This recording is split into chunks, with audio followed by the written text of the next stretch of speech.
Hello guys, most welcome. हम कर रहे हैं financial management for BCom BBA and CA inter students. इसके अंदर चैप्टर नंबर फर्स्ट मैंने करवा दिया है, उसका एक ही लेक्चर था और उसके अंदर मैंने फाइनेंशियल मैनेजमेंट का इंट्रोडक्शन दिया था कि वो होता क्या है, थोड़ा थ्योरेटिकल पार्ट हमने समझा था। आज के इस लेक्चर से हम चैप्टर नंबर सेकेंड स्टार्ट कर रहे हैं और इसका नाम है लिवरेज एनालिसिस। अब आपकी जो भी बुक है, अगर आप बीकॉम बीबीए कर रहे हैं तो कोई ऑथर की बुक पढ़ रहे होंगे, और अगर आप सीए इंटर कर रहे हैं तो इंस्टीट्यूट की बुक पढ़ रहे होंगे। उसमें हो सकता है कि चैप्टर सेकंड आपका कोई और है और मैं चैप्टर सेकंड यहाँ लिवरेज एनालिसिस करा रहा हूँ, लेकिन इससे कोई फर्क नहीं पड़ता है। आपके सिलेबस के अंदर, आपके उस बुक के अंदर लिवरेज एनालिसिस चैप्टर जरूर होगा, चाहे वो 4th नंबर पे है, 5th नंबर पे है, या 6th नंबर पे है, या 1st नंबर पे है, या 2nd नंबर पे है, उससे कोई फर्क नहीं पड़ता है। ये आपके सिलेबस में है तो आप करेंगे। तो मेरे कहने का मतलब इतना है, जो मेरे चैप्टर्स की सीरीज है वो हो सकता है आपकी बुक से थोड़ी ऊपर नीचे हो, लेकिन चैप्टर वो आपके अवेलेबल होंगे, ठीक है? तो उससे कोई ज़्यादा फर्क नहीं पड़ेगा। लिवरेज एनालिसिस, सबसे पहले तो एनालिसिस करेंगे हम कुछ। और लिवरेज एनालिसिस का मतलब होता है, वैसे जो लिवरेज वर्ड है, लिवरेज है ना, एक पावर को दिखाता है ना, या इन्फ्लुएंसर की तरह, मतलब पावर दिखाता है ये लिवरेज। इससे हम रिस्क एनालिसिस कर सकते हैं, इतना समझ लो। अगर हमने लिवरेज, फाइनेंशियल लिवरेज और डेटा से हमने एनालिसिस कर लिया लिवरेजिंग का, तो इससे हम रिस्क का एनालिसिस कर सकते हैं। और हमको अगर किसी बिजनेस के अंदर रिस्क का एनालिसिस करना आ गया तो उससे हम बहुत सारे थ्रेट से बच सकते हैं, और उस रिस्क को कम कैसे किया जा सकता है वो देख सकते हैं। तो लिवरेज एनालिसिस कहीं ना कहीं आपको बिजनेस के अंदर जो रिस्क होती है उसके बारे में बताता है। और इसीलिए रिस्क जो होती है वो 3 तरह की होती है। एक ऑपरेटिंग रिस्क होती है, एक फाइनेंसिंग रिस्क होती है, और एक कंबाइंड रिस्क होती है, इन दोनों की। तो हम लिवरेज भी यहाँ पर 3 तरीके के कैलकुलेट करेंगे। तो लिवरेज एनालिसिस के अंदर जो हमारा लिवरेज होंगे वो 3 तरीके के होंगे। अब कौन कौन से होंगे मैं बताता हूँ आपको। सबसे फर्स्ट होगा हमारा ऑपरेटिंग लिवरेज। ऑपरेटिंग लिवरेज, ठीक है। ऑपरेटिंग लिवरेज से बिजनेस को जो ऑपरेट करते हैं उसकी रिस्क पता चल जाएगी। सेकंड नंबर आता है फाइनेंशियल लिवरेज। फाइनेंशियल लिवरेज से जो फाइनेंशियल रिस्क है वो हम कैलकुलेट कर लेंगे कि वो ज्यादा है या कम है। और थर्ड नंबर आता है combined leverage. Combined leverage, combined leverage का मतलब हो गया इसके अंदर आपकी ऑपरेटिंग रिस्क और फाइनेंशियल रिस्क दोनों मिलकर के जो कंबाइंड रिस्क है उसका हम पता यहां पर लगा सकते हैं कंबाइंड लिवरेज के अंदर। और उस बेसिस पर हम बहुत सारे डिसीजन ले सकते हैं, रिस्क ज़्यादा है या रिस्क कम है उसके बेसिस पर। सबसे फर्स्ट मैं जो आपको करा रहा हूं वो ऑपरेटिंग लिवरेज करा रहा हूं। ऑपरेटिंग लिवरेज, ऑपरेटिंग लिवरेज जो होता है ये आपको रिलेशन बताता है सेल्स और ईबीआईटी के बीच में। जो ऑपरेटिंग लिवरेज होता है उसके बारे में बता देता हूं। ऑपरेटिंग लिवरेज जो है वो आपको क्या बताता है, रिलेशन बताता है, relationship between, relationship between sales and EBIT, earning before interest and tax. EBIT मतलब इसका मैं अभी आपको पूरा चार्ट बनवाऊंगा तो और समझ में आएगा। तो यहां पर 2 चीजों के बीच में रिलेशन बताता है और उससे हम रिस्क कैलकुलेट कर लेते हैं, ऑपरेटिंग रिस्क कैलकुलेट कर लेते हैं। तो ये सेल्स और ईबीआईटी, ईबीआईटी मतलब earning before interest and tax, उसका मैं एक चार्ट बनाऊंगा तो आपको समझ में आ जाएगी। पहले मैं ओनली फॉर्मूला लगा देता हूं, फॉर्मूला समझा देता हूं। इसके फॉर्मूलाज की बात करें तो 2 फॉर्मूला इसके अंदर है। आपको अगर ऑपरेटिंग लिवरेज, जिसको हम शॉर्ट में ओएलवी बोलेंगे, ऑपरेटिंग लिवरेज कैलकुलेट करने हैं तो इसमें एक तो इसका फॉर्मूला है सिंपल सा, वो है कंट्रीब्यूशन अपॉन ईबीआईटी। अब आप बोलोगे सर कंट्रीब्यूशन अपॉन ईबीआईटी, इससे क्या आ जाएगा, इससे ओएल यानी कि ऑपरेटिंग लिवरेज आ जाएगा। लेकिन कई बार हमको क्वेश्चन के अंदर ऑपरेटिंग लिवरेज ये वाला तब लगाते हैं जब 1 साल का डेटा दे रखा हो, 1 साल से ज्यादा का डेटा दे रखा हो, तो ये फॉर्मूला काम नहीं आएगा। या फिर क्वेश्चन में बोल दे degree of operating leverage calculate करो, तो उस केस के अंदर भी ये फॉर्मूला काम नहीं आएगा, कंट्रीब्यूशन अपॉन ईबीआईटी काम नहीं आएगा। उस केस के अंदर हमको जो फॉर्मूला लगाना पड़ेगा वो होगा percentage change in EBIT change in EBIT upon percentage change in sales. ये फॉर्मूला अगर आप यूज करोगे तो डिग्री ऑफ ऑपरेटिंग लेवल आ जाएगा। डिग्री ऑफ ऑपरेटिंग लेवल तब कैलकुलेट करते हैं जब क्वेश्चन में 2 ईयर, कम से कम 2 ईयर या उससे ज्यादा का डेटा दे रखा हो, तभी तो हम सेल्स में कितना परिवर्तन हुआ वो पता कर सकते हैं। तो ये फॉर्मूला वहां काम आएगा। मैं बोल रहा हूं, फिर मैं अभी सिर्फ फॉर्मूले लिखा रहा हूं, थोड़ी देर बाद में मैं आपको एक न्यूमेरिकल क्वेश्चन कराऊंगा, एक अच्छे से एक स्टेटमेंट बनवाऊंगा, उससे आपको और बेहतर ये चीजें समझ में आएगी। लेकिन एक बार पहले फॉर्मूला तो बताने पड़ेंगे, ठीक है। अब यहां पर हाई ऑपरेटिंग लिवरेज, अगर आंसर जो आता है, अगर आपका हाई ऑपरेटिंग लिवरेज आता है तो उसका मतलब हाई ऑपरेटिंग रिस्क होती है। अगर आंसर आपका क्या आता है, जितना ज्यादा हाई ऑपरेटिंग लिवरेज आएगा, अगर आंसर आपका इस फॉर्मूले से, तो इसका मतलब हाई ऑपरेटिंग रिस्क है, मतलब बिजनेस को ऑपरेट करना थोड़ा मुश्किल है। हाई ऑपरेटिंग रिस्क या high business risk, operating risk को बिजनेस रिस्क भी बोल सकते हैं। हाई बिजनेस रिस्क मतलब बिजनेस पूरा रिस्क पर है अगर बहुत ज्यादा आता है ये तो। और अगर लो ऑपरेटिंग लिवरेज आता है तो इसका मतलब होगा लो बिजनेस रिस्क। तो ये किसके बारे में मैंने बताया, ये बताया मैंने आपको ऑपरेटिंग लिवरेज के बारे में, जिसको शॉर्ट में OL बोलते हैं। सेल्स और EBIT के बीच में रिलेशन बताता है। इसका फॉर्मूला वैसे ऑपरेटिंग लिवरेज का कंट्रीब्यूशन अपॉन EBIT होता है, बट अगर डिग्री ऑफ ऑपरेटिंग लेवल पूछे या फिर 2 साल का डेटा दे रखा हो तो फिर आप percentage change in EBIT upon percentage change in sales वाला फॉर्मूला लगा सकते हैं। अगर जितना ज्यादा हाई ऑपरेटिंग लिवरेज आएगा तो उतनी ज्यादा बिजनेस रिस्क होती है, जितना कम ऑपरेटिंग लिवरेज आएगा उतनी बिजनेस रिस्क कम होती है। ओके, तो ये बेटा क्या कर लिया हमने, ऑपरेटिंग लिवरेज। अब हम करेंगे financial leverage. Financial leverage, financial leverage जो है, जिसको आप शॉर्ट में FL भी बोल सकते हैं, FL फाइनेंशियल लिवरेज, ये रिलेशनशिप बताता है ship between EBIT and EBT, EBIT and EPS, EBIT and EPS। EPS मतलब अर्निंग पर शेयर, ये भी अभी बताऊंगा कैसे कैलकुलेट करते हैं। और EBIT मतलब earning before interest and tax, अभी पूरा लिखा दूंगा। इसका जो फॉर्मूलाज हैं, अगर 1 साल का ही डेटा दे रखा हो और आपको केवल FL निकालना हो, फाइनेंशियल लिवरेज निकालना हो, तो इसका फॉर्मूला आता है EBIT अपॉन EBT, ये फॉर्मूला है। बट अगर आपको डिग्री ऑफ फाइनेंशियल लिवरेज निकालना हो और 1 साल से ज्यादा का डेटा दे रहा हो तो फिर यहां पर फॉर्मूला ये वाला काम नहीं आएगा। फिर आपका काम आएगा percentage change in EPS upon percentage change in EBIT।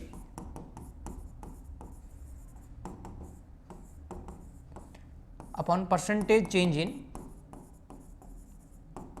EBIT यानी earning before interest and tax, EPS मतलब अर्निंग पर शेयर।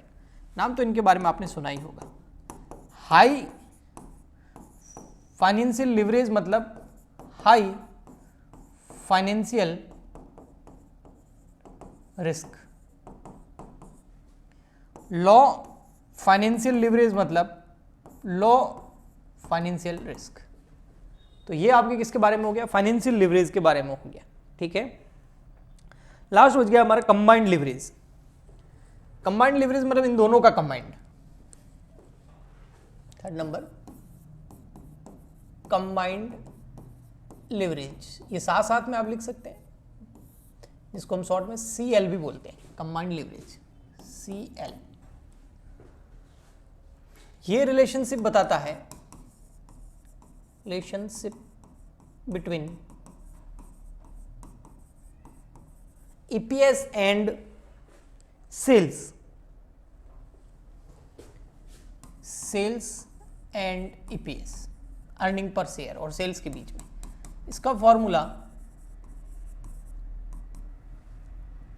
फॉर्मूला है कंट्रीब्यूशन अपॉन EBT। अगर 1 साल का डेटा दे रखा हो और आपको केवल CL निकालना हो, CL मतलब कंबाइंड लिवरेज, तो फॉर्मूला हो जाएगा कंट्रीब्यूशन। अब कंट्रीब्यूशन क्या होता है मैं बताऊंगा आपको भी, अपॉन ईबीटी, सॉरी सेल्स नहीं, कंट्रीब्यूशन अपॉन ईबीटी यानी कि अर्निंग बिफोर टैक्स। हाँ, अगर आपको डिग्री ऑफ कंबाइंड लीवरेज पूछ ले या 1 साल से ज्यादा का डेटा दे रखा हो यानी कि चेंजेस हो रहे हो कुछ, तो फिर ये काम नहीं आएगा। फिर उस केस में आपका जो फॉर्मूला होगा वो होगा percentage change in EPS, EPS upon percentage change in sales. ये दोनों से ही बनता है फॉर्मूला रिलेशन से, ये वाला जो डिग्री ऑफ कंबाइंड लेवल वाला, परसेंटेज चेंज इन सेल्स। एक फॉर्मूला इसका और है जो उन दोनों में नहीं था। हाँ, वहां आप निकाल सकते हैं, लेकिन एक फॉर्मूला में इसका और लिखा देता हूं, कंबाइंड लिवरेज का CL, ये आता है OL मल्टीप्लाई बाय FL, यानी कि ऑपरेटिंग लिवरेज को फाइनेंशियल लिवरेज से मल्टीप्लाई करोगे तो कंबाइंड लिवरेज आ जाएगा।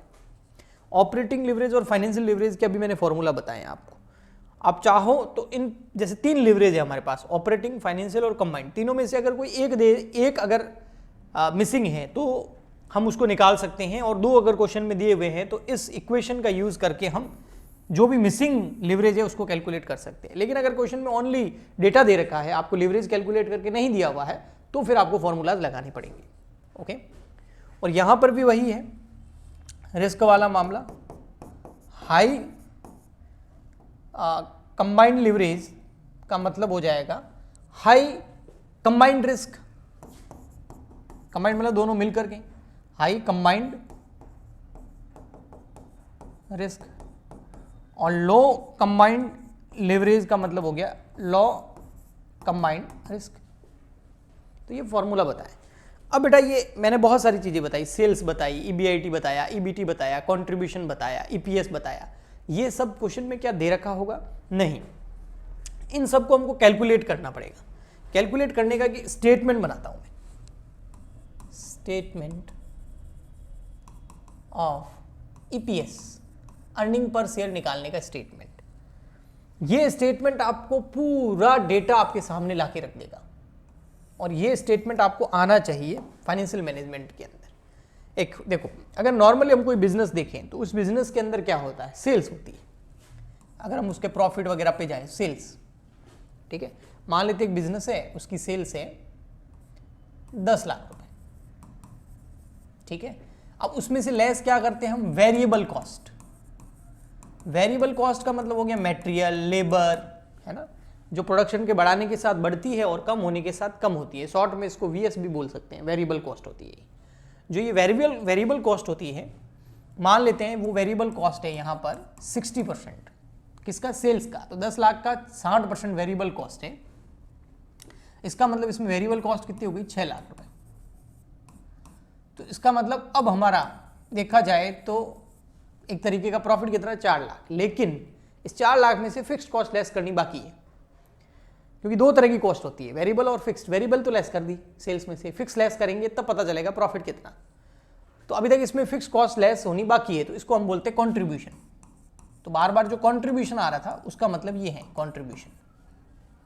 इसमें से आपको लेस करना होता है फिर फिक्स्ड कॉस्ट। मान लेते हैं for example fix cost fix रहती है, प्रोडक्शन के साथ बढ़ती और घटती नहीं है। तो ये जो फिक्स कॉस्ट होती है वो मान लेते हैं फॉर एग्जांपल के लिए हमारे यहाँ पर 2 लाख रुपए की है फिक्स्ड कॉस्ट, ठीक है। आप चाहो तो 1 लाख भी मान सकते हो, मैं 1 लाख कर देता हूँ ताकि कंफ्यूजन नहीं हो। 1 लाख की फिक्स्ड कॉस्ट है। तो अब जो बच गया कितना? 3 लाख। हाँ, इसको बोलते हैं EBIT। ई का मतलब अर्निंग से है, अर्निंग मतलब प्रॉफिट। तो अर्निंग EBIT की फुल फॉर्म बिफोर, बी मतलब बिफोर, आई मतलब इंटरेस्ट, एंड टी मतलब टैक्स। यानी कि ऐसा प्रॉफिट जिसमें अभी इंटरेस्ट और टैक्स को लेस करना बाकी है, उसको बोलते हैं EBIT। यानी कि हमने वेरिएबल कॉस्ट लेस कर दी, फिक्स्ड कॉस्ट लेस कर दी, लेकिन ये जो प्रॉफिट दिख रहा है ये एक्चुअल प्रॉफिट नहीं है। इसमें से अभी ब्याज, अगर हमने लोन ले रखा है तो, या डिबेंचर इशू कर रखे हैं तो देना पड़ेगा, और गवर्नमेंट को टैक्स देना पड़ेगा, उसके बाद जाके एक्चुअल प्रॉफिट आएगा। तो सर अगर इंटरेस्ट हमको क्वेश्चन में दे रखा हो तो लेस कर दो। मान लेते हैं क्वेश्चन में इंटरेस्ट दे रखा है, या तो आपने कैलकुलेट कर दिया या दे दिया, और इंटरेस्ट जो है हमारा फॉर एग्जांपल के लिए हमारा इंटरेस्ट है 50,000 50,000 का इंटरेस्ट है, ठीक है। तो अब क्या बच गया, अब बच गया बेटा ईबीटी, आई चला गया ना, आई लेस कर दिया हमने। ये देखो earning before interest on tax, मतलब ऐसी कमाई जिसमें से इंटरेस्ट और टैक्स लेस होना बाकी है, तो मैंने इंटरेस्ट तो लेस कर दिया यहाँ पर देखो, तो आई तो चला गया। अब क्या बच गया ईबीटी यानी कि अर्निंग बिफोर टैक्स, वो कितनी है 2,50,000 लेस टैक्स। मान लेते हैं इनकम टैक्स है, और इनकम टैक्स जो है हमारा वो 30% मान लेते हैं फॉर एग्जांपल के लिए, 30% इनकम टैक्स है। अब किसका 30%, इसका 2,50,000 का 30%, 250 का कितना 30%, तो 2,50,000 का 30% आई थिंक 75,000, यस 75,000। तो 75,000 क्या हो गया बेटा, ये हो गया टैक्स। तो अब कितना बच गया, 250 में से 75,000 लेस कर दिए तो बच गया 1,75,000, 1,75,000। What is this, this is EAT, यानी कि अब बी नहीं ए हो गया। कैसे, ये अर्निंग बिफोर टैक्स था, टैक्स लेस करने के बाद में अर्निंग आफ्टर टैक्स आ गई, यानी कि कमाई टैक्स लेस करने के बाद की, ये मतलब आफ्टर, तो अर्निंग आफ्टर टैक्स, ये था अर्निंग बिफोर टैक्स, EBT और EAT। अब ये जो अर्निंग है ये किसकी है, ये ऑनर्स की है। अब अगर कोई कंपनी है तो उसमें दो तरह के ऑनर हो सकते हैं, अगर उसने दो तरीके के शेयर इशू कर रखे हैं तो एक शेयर होते हैं जिसको बोलते हैं हम प्रेफरेंस शेयर, और एक होते हैं इक्विटी शेयर। तो इसमें से ये जो अर्निंग है, ये जो प्रॉफिट है, ये किसका है, ऑनर्स का है, शेयर होल्डर का है। तो अगर कंपनी है तो कंपनी क्या करती है, अपने शेयर होल्डर को इसमें से डिविडेंड देती है, और अगर प्रेफरेंस शेयर इशू कर रखे हैं तो सबसे पहले डिविडेंड प्रेफरेंस शेयर को दिया जाता है। तो मैं मान लेता हूं यहां पर प्रेफरेंस शेयर इशू कर रखे हैं, तो less preference shares, preference shares dividend, preference share नहीं करना है, प्रेफरेंस शेयर को जो डिविडेंड दे रहे हैं वो लेस करना है। मान लेते हैं फॉर एग्जांपल के लिए जो प्रेफरेंस शेयर है उनको हम डिविडेंड दे रहे हैं 1 रुपी पर शेयर, और total number of preference share है 75,000, कितने 75,000 शेयर से प्रेफरेंस, और एक शेयर पर हम डिविडेंड दे रहे हैं उनको 1 रुपया पर शेयर। वैसे परसेंटेज में होता है, क्योंकि प्रेफरेंस शेयर में क्या होता है, रेट पहले से फिक्स होती है, और मान लेते हैं कि 10% रेट थी, कितनी थी 10%, समझना। तो नंबर ऑफ प्रेफरेंस शेयर मान लेते हैं हमारे पास में है 5 लाख, 5 लाख कैपिटल है प्रेफरेंस शेयर की, 5,000 है मल्टीप्लाई बाय एक शेयर 100 रुपए का है, तो 5 लाख की कैपिटल आ गई प्रेफरेंस शेयर, और उसके ऊपर डिविडेंड कितना देना है, मान लेते हैं 10%, तो कितना हो गया 50,000 फॉर एग्जाम्पल के लिए, वो क्वेश्चन में आपको दे रखा होगा। अब बच गया 1,25,000। अब ये 1,25,000 क्या है, ये है बेटा अर्निंग अवेलेबल फॉर ESH, यानी कि equity share holder. Equity share holder के लिए अब अर्निंग कितनी अवेलेबल हुई, 1,25,000। 1,25,000 किसके लिए अर्निंग अवेलेबल है, इक्विटी शेयर होल्डर्स के लिए, ठीक है। अब इक्विटी शेयर होल्डर को डिविडेंड कितना दोगे वो तो बाद की बात है, पहले देखो कि EPS कितना है, यानी कि अर्निंग पर शेयर कितनी है। अब वो अर्निंग पर शेयर हमारे काम आएगी, वो कैसे आएगी, जो अर्निंग अवेलेबल है इक्विटी शेयर होल्डर के लिए, हाँ इसमें डिवाइड कर दो नंबर ऑफ इक्विटी शेयर्स, और मान लेते हैं हमारे पास जो नंबर ऑफ इक्विटी शेयर है वो है हमारे पास में 25,000। नंबर ऑफ इक्विटी शेयर कितने, 25,000 है हमारे इक्विटी शेयर्स। एक शेयर 10 रुपए का है तो हो गए आपके 2,50,000 रुपए की कैपिटल। तो 25,000 का इसमें क्या कर दो, डिवाइड कर दो बेटा, डिवाइड करना है तो हमारे पास हो जाएगा EPS। EPS का मतलब होता है earning per share, earning per share, यानी कि एक शेयर जिसने खरीदा उसको कितनी कमाई हुई इस साल।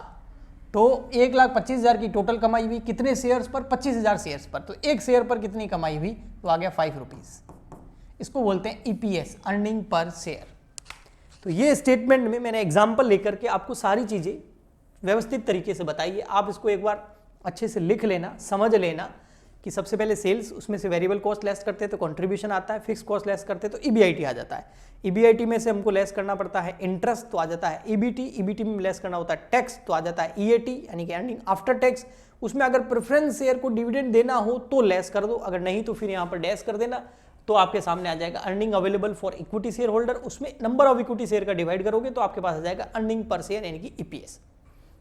बेटा ये जो मैंने स्टेटमेंट बनाया है ये आपके एफएम में काम आएगा, रेशियो वाले चैप्टर में काम आएगा, मैनेजमेंट अकाउंटिंग में काम आएगा और आपके कॉस्ट अकाउंटिंग में भी कई बार ये काम आता है। तो ये बहुत सारी जगह ये स्टेटमेंट काम आता है, तो ये बहुत इंपॉर्टेंट है। तो आज जो मैंने फॉर्मूलाज लिखाए हैं, आज जो मैंने स्टेटमेंट बनाया है, आप इसको सबसे पहले अच्छी तरीके से नोट कर लेना, समझ लेना, याद करके आना। नेक्स्ट लेक्चर में हम इसका एक न्यूमेरिकल क्वेश्चन करेंगे और उससे आपको और बेहतर समझ में आएगा। आई होप आपको काफ़ी हेल्प मिल रही होगी इन लेक्चर से। तो प्लीज़ ज़्यादा से ज़्यादा like, share, subscribe and comment करके बताइए, तो इससे हमें मोटिवेशन मिलेगा। तो आज के लिए इतना ही। Goodbye, thank you.